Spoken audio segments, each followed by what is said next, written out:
Okay, well, good afternoon, everyone. Thank you for joining us for this session, Scaling Drupal's Marketing to Match Its Innovation, Uniting the Community as Drupal's Marketing Superpower. We often talk about Drupal's technical leaps, new architecture, AI integrations, better performance, improved authoring experience, but its innovation on its own isn't enough. If the market doesn't see it, understand it or believe it, it may well not exist. So today I feel like we're standing at a pivotal moment. Drupal is stronger than ever under the hood. Projects like Drupal Canvas and Drupal AI are opening doors to new audiences and new markets. But most of the world still doesn't see what's changed or how far Drupal has come. So that's what this session is about. We're gathered here to do more than talk marketing in the abstract. We're here to lay out a bold, coordinated plan, and one that aligns global efforts so that our messaging is consistent, credible, and powerful, surfaces, amplifies success stories so Drupal's impact isn't hidden in niche corners, builds systems and networks that let local champions adapt and carry the message forward, and ultimately turns Drupal's community, developers, agencies, organizers, and contributors into its greatest marketing engine. So over the next 45 minutes, you'll hear from the people up here who are building this vision from the inside, and together we'll explore how to move from well-intentioned projects to scaled marketing that truly matches our technical ambition.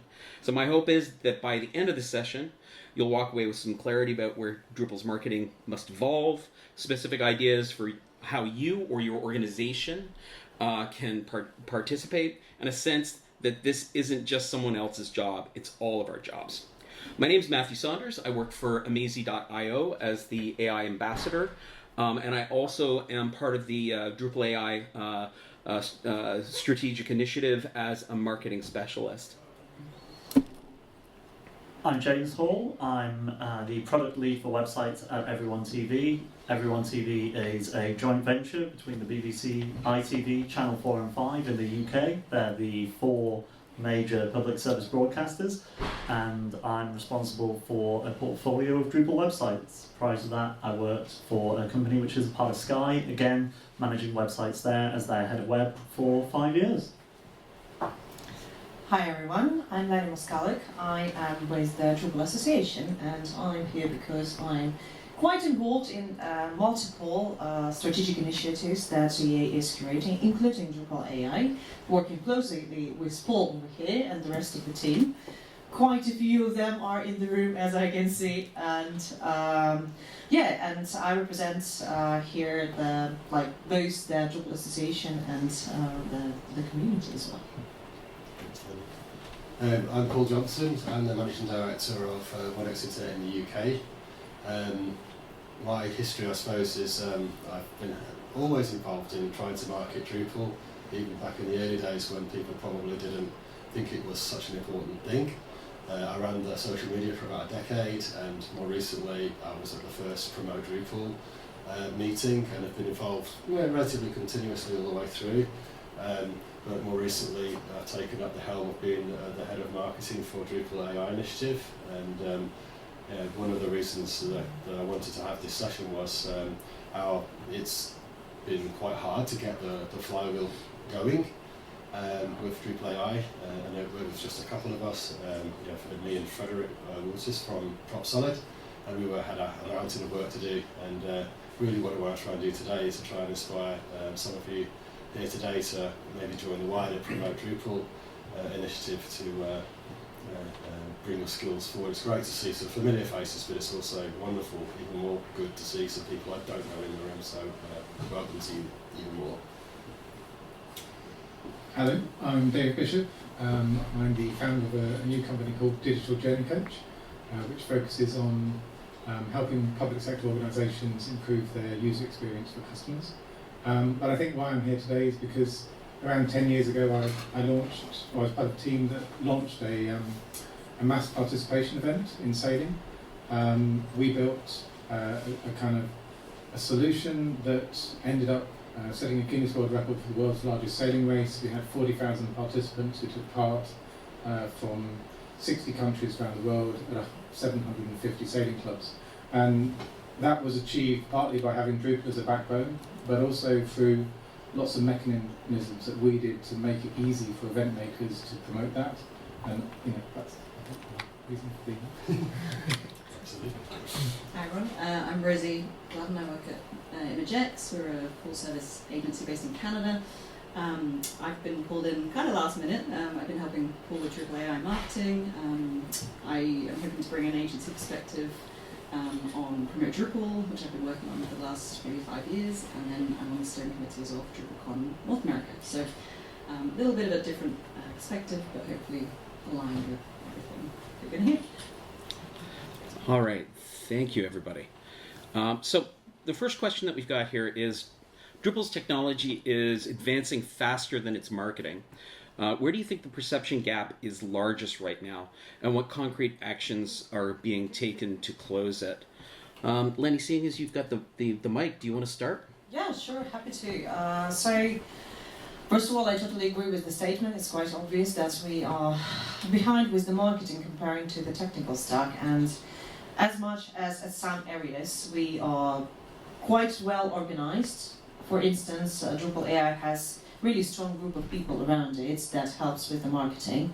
There is still quite a few gaps when it comes. I think that we can do better work with Drupal CMS, with Drupal core, as a matter of fact, because that's something that is lacking the the love and care, so to say, from the community, and as well as now we are about to start active development work on the MVP version of the Drupal template marketplace. I would also, obviously, as part of that initiative as well, would love to see a similar group of people that are passionate about it and that are willing to put in their time. However, as we see at this moment, sadly enough, we still cannot clone ourselves in order to make 2 groups or 3 groups out of this one. So let's switch to the actions that can be taken. So from the community point of view, it would be a huge help actually to spread the word or create the content. And when I'm talking about creating the content, just, I don't know, like record a short video where you are sharing your thoughts about the products or the functionalities that are being released. Or even better so, if you have use case at hand or the case study, please do share it with us and we will be very happy to amplify the message. Right, and of course, feel free to share all the content that we are creating, because the more people are reached by the more of the target audience is reached, the better we will do. So James, when we were talking a few days ago about this panel, you had a really, really great analogy that I thought would be good to share. Without offending anybody. Yeah. And it's the storefront thing that you were talking about. Yeah, so I've used this before in meetings, and again, I really don't want to offend anybody with it because I think it's a kind analogy at that. Drupal to me is like one of those stores that's just off the main high street. So you know that if you go there, it survived for so long because customers go back again and again to it. And if you go into that store, you can always find what you want. Now, it might not have the biggest storefront display, or it might not have the fanciest shop front, but when you go in, they always have the products that you need. And that for me is a bit like what Drupal is, without sounding offensive. Because any time I've needed to use Drupal in a business application, be it for B2B landing pages for some of the biggest tech companies in the world, through to TV channel websites, through to streaming services, Drupal has always fit the bill. And there's always been a way to use Drupal and get real value out of Drupal. But it's one of those things whenever I'm chatting to a marketing team about Drupal at the start, in those initial conversations, they always go, Drupal? What? Why would you want to use that when you can use insert name of website builder here, where you go to it, and it always has the same statement, build a website in 3 clicks. Now, we know from Dries' presentation today, his Dries knows, that is going to be a possibility down the line to rapidly speed up website development. But equally at the same time, I think there's a real key project, which you've already touched on there, around the fact that we have to be better at promoting ourselves, be it through the features that are available, which we'll touch upon in a bit, and it's something that we were talking about last week when we were doing a bit of a rehearsal for this. Can you believe this has been rehearsed? I didn't, you know. So. Well, you know, that's true actually. You told me the rest of us that would look bad.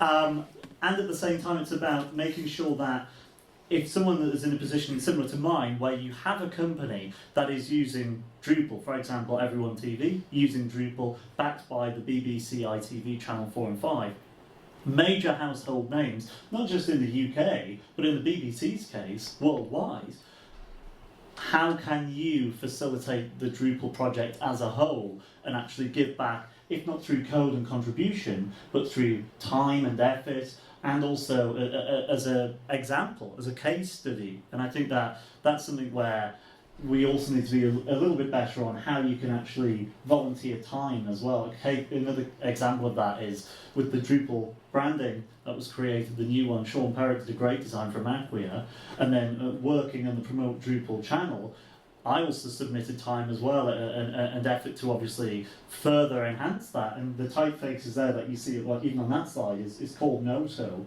And it was picked because from a European perspective, we've got different character sets. We've got Latin, but we've also got things like Cyrillic type. And we need to be able to support that. And by working together with our team in America as well and around the world, you can make some amazing things.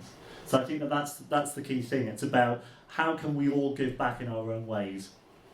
Thanks, that's great. Rosie, I'd love for you to chime in on this as well. I think this works. Yeah, I think from my perspective, I think that the capacity is there to do the marketing and to bring it alongside the tech development. I think age-old issue, capacity, resource.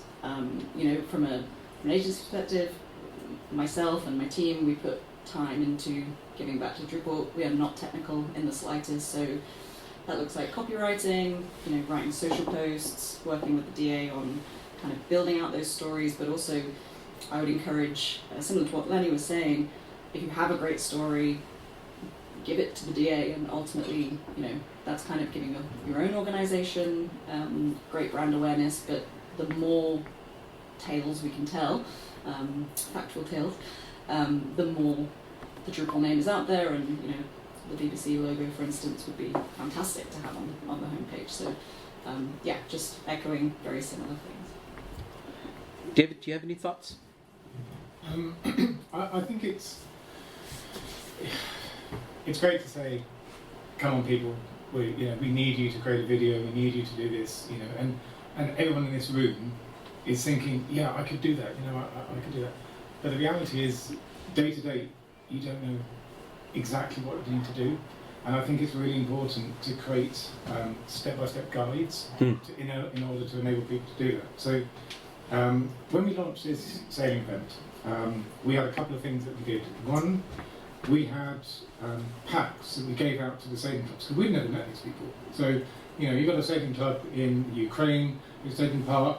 We've never met people that are running the event, but they need to know how to do it. So we sent them event guides, because it was a Guinness World Record. There were certain criteria and ways they had to run it. So, you know, giving people instructions on what you want them to do and how to do it is really key.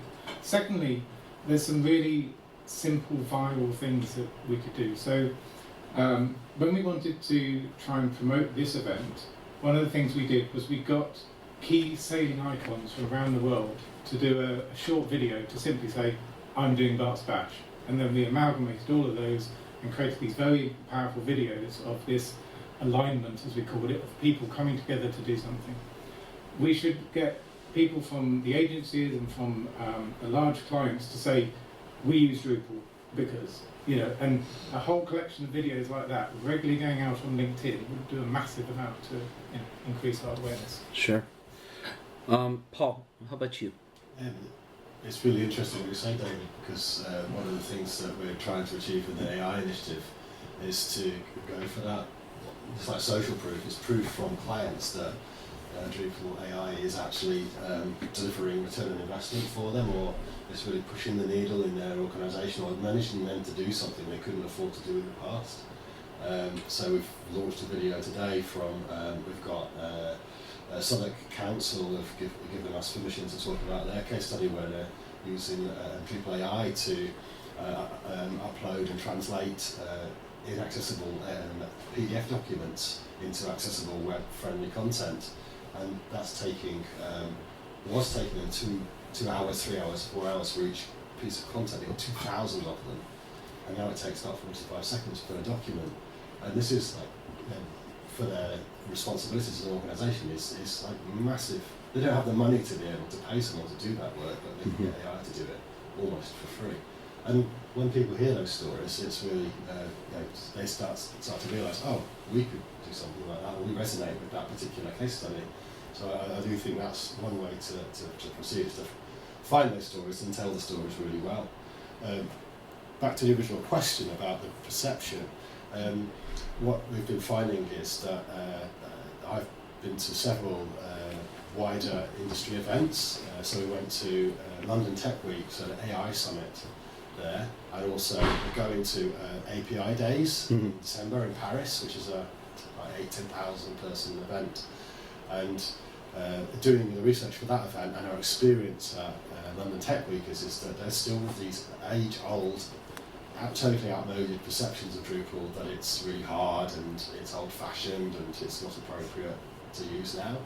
And we still need to overcome it. I do think these really magical case studies are the ways to kind of break that and to start moving away from this way that we've always sold Drupal in the past, where it's been, oh, we've built this load of features and we're very developer-centric and engineering-centric, and we've got to think about how a client is buying, and it's primarily they're looking to find the problems in their business and find solutions to those problems. And talk about the tools. So we're not about technology finding solutions, it's real world challenges for organisations and how we can actually solve them with what we have. Yeah, I mean, in fact, when we put out the call for case studies, we got 10 in a matter of just a few days. When we just, when people heard what we were looking for. Well, it was just a hypothesis. Yeah. There were case studies out there because AI is relatively new and people are probably in the prototyping or the R&D stage, but actually quite a lot of them are actually in the production phase. Pretty mature. We have to have these sort of lighthouses out there saying we want to hear your story. Yeah. So just to add a couple of words on that, so and we were talking here about the guidelines. We were talking about like some sort of step by step how people can create the content that will be efficient. Yep. And with the use cases that we collected, that was the very thing, because we have case studies on Drupal.org, which we were discussing internally, and like Matt was like, okay, let's put it that way, it was complex to achieve that result in the short period of time, because for the case study that are accepted from the agencies on Drupal.org, you need to prepare a lot of information about the technical approach and so on and so forth. So we thought how we can make it easier, and how we can make it easy for people to share their story without getting too deep into technicalities, and still just in a nicest meaning of the word, to brag about cool thing that they achieved. Yep. And I think that was really, really heartwarming, as Matt just said. In a matter of minutes, we are getting 10 use cases or so, and we keep getting this. So I think it's absolutely amazing. No. I think what you're saying is there's a high barrier to entry to get a fully well-formed case study on Drupal.org. So what we did was lower that barrier, have just a simple form that said, tell us about how you're using Drupal AI, and that gave us the opportunity for our team to then contact that organisation and kind of tease the case study out of them, so we were doing the work for them. Yeah. All right, let's move on to the next question. So with so many innovations emerging, Starshot, Drupal CMS, Drupal AI, Project Browser, all of that stuff, how should we be prioritizing which stories to tell first, and how can we avoid diluting the message? And I think I'd like Rosie to jump into this one first. I thought you'd come to me. So from a marketing perspective, looking to encourage end users to invest in Drupal, often they're not actually technically that savvy, or they may be very savvy, but the technology may not be the most kind of important thing. So I think from my perspective, it's bringing it to a much higher level for you. So an analogy I thought up about 2 hours ago was, as we're in Europe, you're looking to buy a VW, they're not marketing you the tyres, the seats, the windows, the bulbs, the indicators, they're marketing you a car. So actually the initiatives are fantastic, but it's too much detail. It's too much detail for marketing. You've got to talk, similar to what Paul was saying, what are those pain points that you're trying to solve, and how can Drupal solve them? And then tell the story. People want to see themselves in the stories. Are we working in the verticals? How's Drupal kind of successful in those verticals? And then we could layer in, what are those initiatives? What's the new technology, etc., etc. It's not rocket science necessarily, marketing. It's kind of actually taking it back a step. What's that view? How are we going to help them? Ultimately, putting the end user as the hero of their story. How can Drupal support that and build longevity for them and their team is ultimately my perspective anyway. Yeah, Paul. Yeah, I think it's about narrative. It's almost like you were saying about cars. The big car manufacturers are selling a lifestyle usually, aren't they? Exactly. It's how are you going to, your life is going to change because of this particular product. And I suppose from the tools that we build perspective, it's how does it make the marketer's life easy, or how can the marketer look awesome in front of their boss, or if the example in the case study we've got now about World Cancer Day, it's how does the organisation tell make sure every story is told. It's got nothing to do with the separate tools that we've got.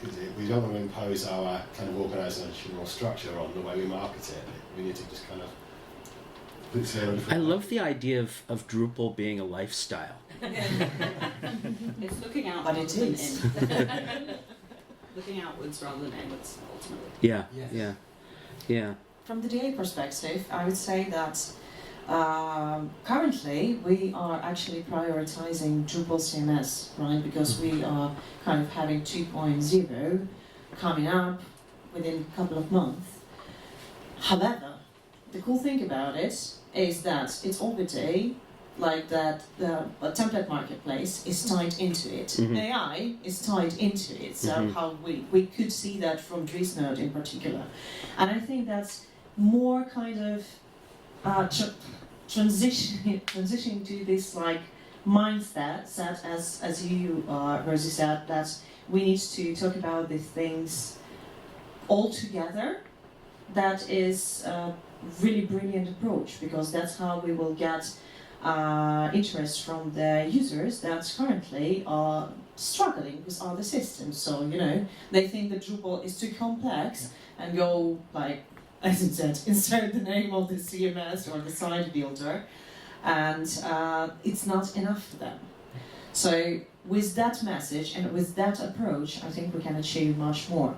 Meanwhile, of course, we can promote the sub-initiatives, so to say, more broadly, because Drupal AI, for instance, is not limited to the Drupal CMS, as we see already from the use cases that we are receiving. So obviously we have the initiative group that is taking care of it. However, talking about the finale, not finale. So talking about the whole product that will resolve not one but multiple problems, where you can, start with selecting the template and build up on the template using Drupal AI. That will give the clever picture of how you actually can use all these tools, not just diving into the details about only one of them. That is not necessarily useful by the end of the day. James, how do you strike the balance between unified global messaging and empowering regions or agencies to adapt marketing to their own audiences. Like, how do we pull all of this together so we're all rowing in the same direction, even though we know that there's nuances between different regions and different agencies and so forth? I think it comes back to the case studies in many ways. A brand that would resonate in one area might not resonate in another. Even speaking around supermarkets, actually, because I think this is quite a good one, actually. Supermarkets, so Spar is a brand, and Interspar is a brand. I don't think they use Drupal. But over here in Austria, Interspar, it's a big supermarket brand. Spar in the UK is small little shops. So it doesn't carry across. If they were a case study, then it may not necessarily carry across, because the logistics of a large supermarket chain versus a smaller convenience store which sits at the end of a neighbourhood, they're very different businesses. I think that, touching upon all of your points around how we communicate the messaging behind what Drupal as a product is, I think when Dries put up on stage in his Dries note a few hours ago the Drupal 8 logo, and talked and touched upon the transition between Drupal 7 to 8. I came out in cold sweat. I don't know about any of you out there. From that transition, and that will have been a period that a lot of people dropped off from Drupal. The question is, how do you get those people to invest again in Drupal and actually even just give it the light of day and look at it as a platform? It's almost think you know Drupal, think again. Especially with the new ways to be able to build products and services. So I think the key thing for regionalisation is great case studies to be able to say, these are the brands that are known and recognised in your market that are using Drupal, a shared core focus on what are the key points that we want to try and get across the globe effectively. Take AI and the AI functionality, and the work that Paul and team are doing is fantastic in terms of being able to push AI on the new Drupal.org. But if you even take a look at the homepage at the moment of Drupal.org in its current form, it doesn't mention AI. All those other website builders do. And I had a friend recently that was talking, they work in marketing, and they were saying that they don't really know or have any use at the moment for AI. But they check if a product has AI because that means that it's a modern product. And I think that that's such a fascinating thing. Many people these days are just seeing it as a rubber stamp of, if you use this tool, it's got AI in it, therefore it has to be modern, right? And I think that that's the key thing. It's around how do we ensure that people, if they come to Drupal.org, thankfully now the Drupal 7 end of life message is gone, but a couple of years ago, that was the main message on Drupal.org, that banner at the top saying Drupal 7 is end of life soon. And if you visited the site and you didn't know what version Drupal was on, you go, that's a shame. I guess it's over. So at least now when you go to it, there's case studies, there's the AI initiative. It's something where when marketers are sometimes the decision maker in the room now behind what the tech stack is that's being used, you can talk to them on their level. But I do think at the same time there's something from my side that I'd love to see, and that's a focus on how we bring further case studies to life, be it even through something like Drupal.com. I know that myself and Paul have talked about this before, around potentially bringing something like that back. It was something in 2016 which was a fantastic resource to be able to show brands at the time that used Drupal, which was an easy way to be able to go into a room with decision makers or a leadership team and say, if you don't know Drupal, here's a great example of the client base that are using it. There's case studies, there's videos, there's PDFs. Some people love to just read through PDFs. Knock yourself out. So I think that's something that we can, obviously, all of us, on stage and off stage, look at figuring out, is there more that we can do again, time permitting. How about you, David? I think that last point's a really good point in regards to, I've been involved in a lot of public sector procurement, and you've always got to provide references as to why you're recommending a particular product, and if those case studies are so key, and even if you're the agency and you didn't develop those products, the fact that Drupal has been used for it, it just shows, look, those other clients have confidence in Drupal as a platform. You should, it's a great platform to use. So I think it's really good. Yeah. All right. So the Drupal community, I think, in and of itself, is one of our strongest marketing assets. What systems or incentives do you think will ensure that contributors, agencies, and local camps amplify a shared story rather than each reinventing it? And Lenny, I think that because you're so involved with camps and so forth around the globe, I'd like you to start. I mean, honestly, from my experience at least, I wouldn't say that if you are talking to any particular local association or any particular org team and say like, hey guys, so we have like these guidelines, etc., they would fight you like, I don't know, tooth and claw on that. Never in my lifetime I came across that kind of reaction. So I think that, I mean, if we are proposing nice thing, and if we are involving those people to get the feedback on the, like during, summarizing the idea, during developing the idea, it shouldn't be an issue at all. Mm-hmm. Yeah. How about you, Paul? Yeah, I've been thinking about how a lot of the things that we do in marketing, maybe as agencies, they're very similar.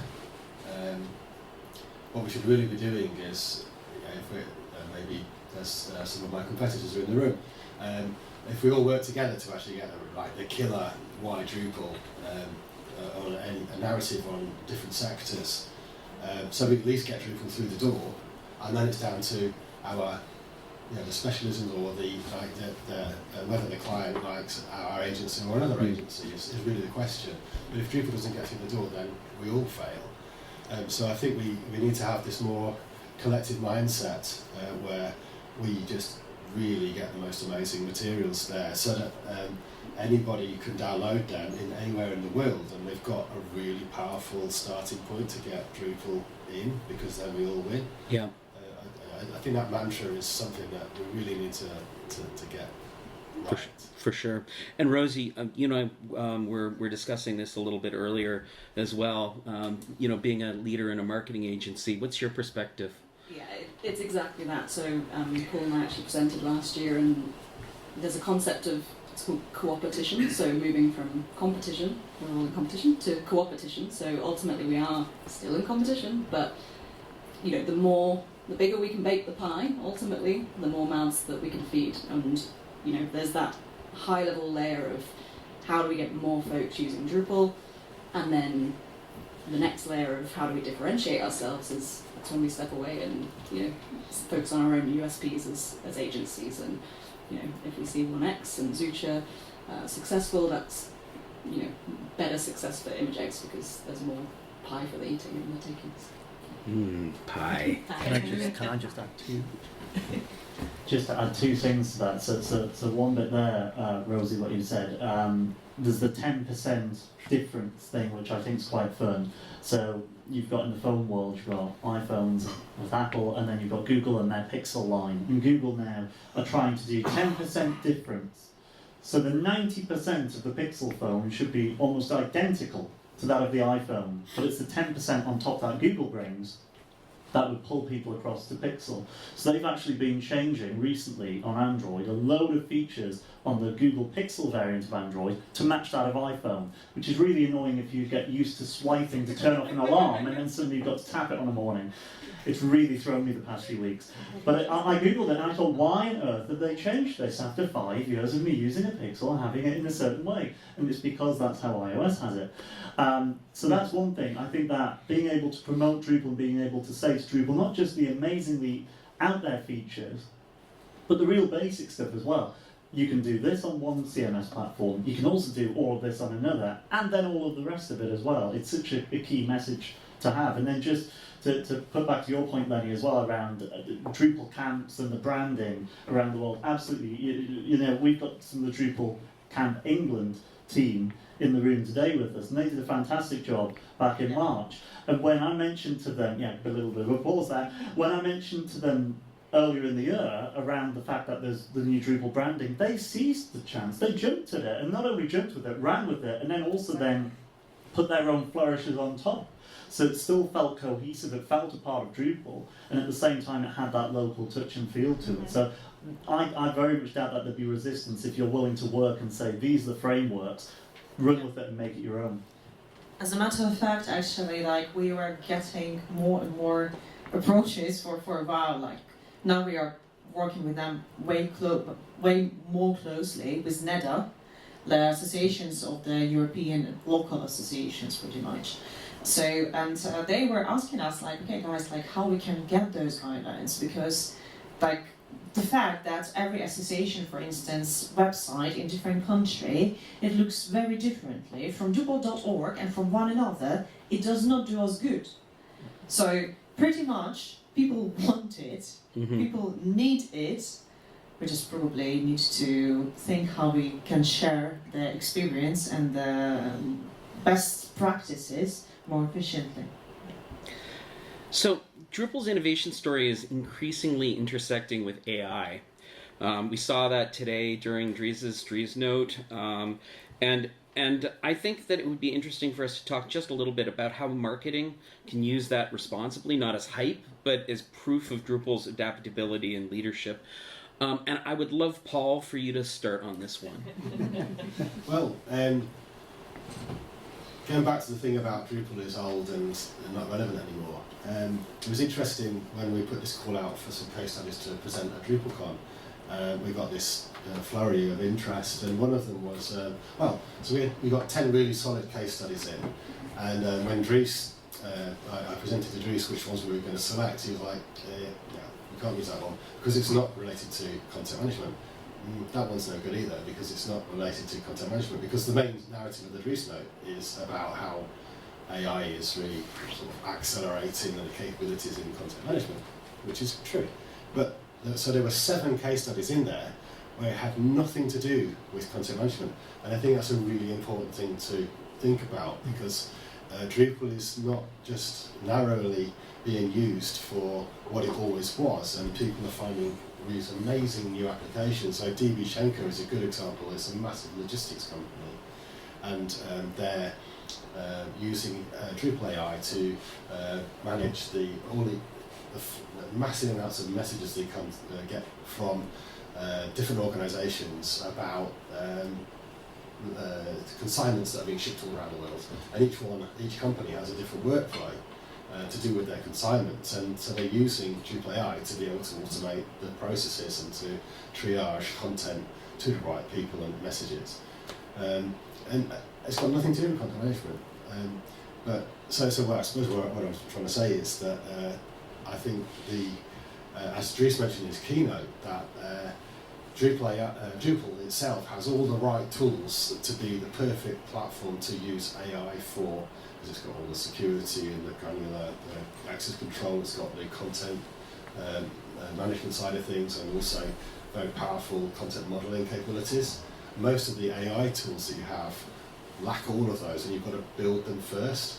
So Drupal is really well positioned to rapidly be able to deploy AI solutions, and they're not necessarily what we always used to think Drupal was for. For sure.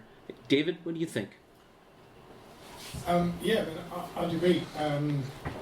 The use cases for Drupal are certainly not content management in my experience. Or, yes, it's a content management system, but I think we've always referred to it as the Drupal content framework, it's or management framework, because I can think back through just the projects I've been involved in. I've seen a pool table leaderboard app being built a bit.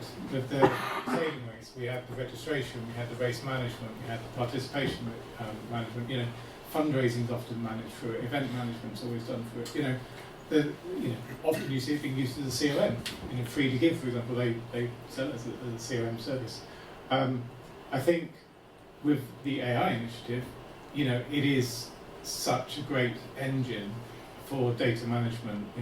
I've just launched a product that's got, it's a orchestration of 40,000 AI conversations, and that's a lot of data to be managing. And having all of that in Drupal, and it's just scalable content management. You just know that it can handle it, and it will just grow, and it's got all the caching mechanisms. So I think that's really key. Yeah. All right, we've only got 6 minutes left, so I'm actually gonna call out to the audience here, and actually the panel can answer this question too. But for all of us in this room right now, speakers, organizers, advocates, what's the single most impactful thing we as a community that from what you've got out of this conversation, we as a community can do right now to support this push? Does anybody out there want to share your thoughts? Yeah. I've got one. It's Will from Zoom Chat. I've got one practical thing that I think would really help, and that is a set of assets that compare Drupal with the other CMS options.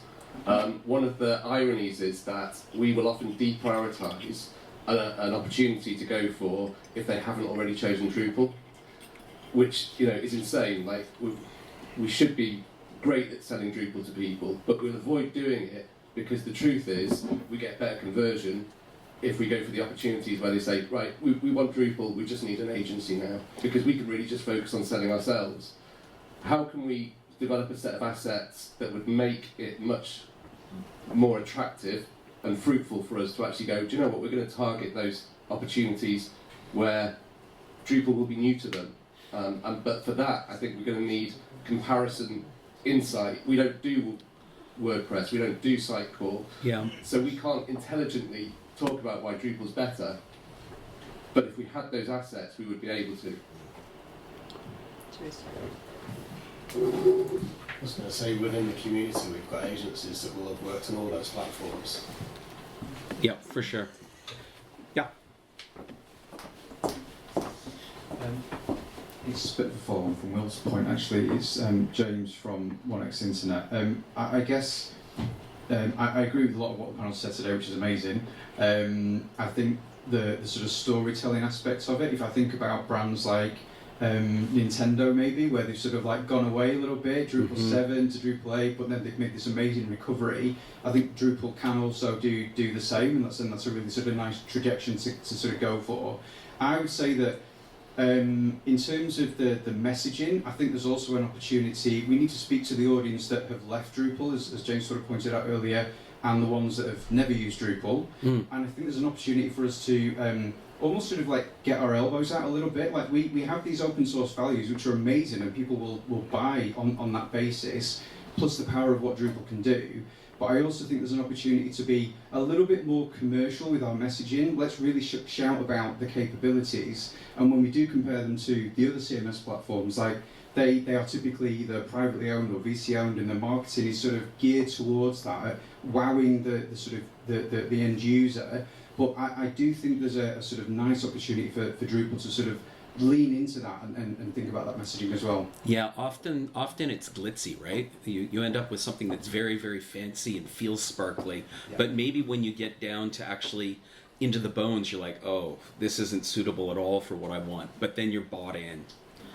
Yeah, and just to add up onto that, as we are talking about, the competitors or the feeling of, being trapped in those solutions, etc. It's worth mentioning that for the next year, one of the top priorities for us would be migration. Migration from other solutions, from the competitors to Drupal.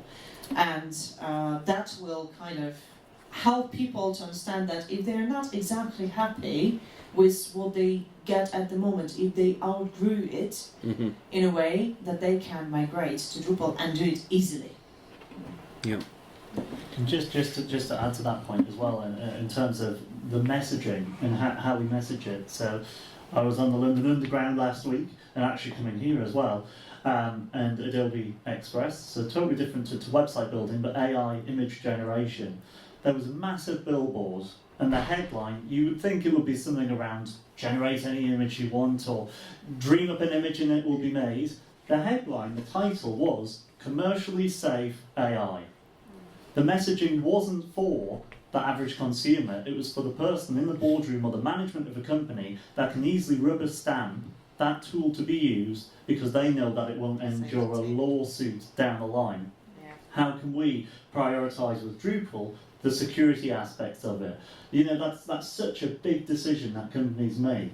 How can we give further case studies behind the patching, behind the security rollout and the functionality of Drupal as a CMS, that from a boardroom perspective, they'd go 25 years of development, security patching, a robust security team, it's a no-brainer. And I think that that's something that we sometimes, undermine or put further down a page, whereas actually it's a decision that leads in many boardrooms these days. Okay, I think we've got time for one last question or comment. Hi, so I'm Will Callahan from Local Good Drupal. So to your point about migration, yes please, like how do you migrate from Jardu, which is our biggest competitor? Yes. It's going to take us a long time to work through that, so if somebody's willing to come in and help, it'd be fantastic. My thought was about how do we lever the strengths we have in particular verticals in others. So some people know about Local Drupal, we're really strong in English councils, like we've locked up that market pretty much. But over the border in Wales we're not, in Scotland we're not, in Northern Ireland we're not, like why not? Like it's going to take time to work through that. But I think there's opportunities for agencies, to your point, Paul, agencies to work together to understand why that is. In health trusts we're not strong, like why is that? When we're super strong in councils, like I don't understand why these things exist. But trying to dig into this a bit more, like we've shown we work in one sector and the needs in between councils and health trusts are almost the same, so why are we winning in one and not the other? It's interesting because some work, really. Yeah, it's interesting because we just launched in terms of Drupal AI 17 verticals, landing pages for 17 verticals. So I think it's worth sort of poking around in those pages and directing people to who might be interested to those pages, because what we did was we took all of the makers who were involved in the AI initiative, and each of them said, oh, I've got specialty in this, or I've got specialty in that, and helped write the content for all of those pages. So I think that there's more width than we think. There's more depth to it than we think. Yeah, I'll go and look at them. Thank you. Yeah. All right. Well, thank you everybody for coming out and joining us. Really appreciate your comments, and thank you to the panel. Thank you, John.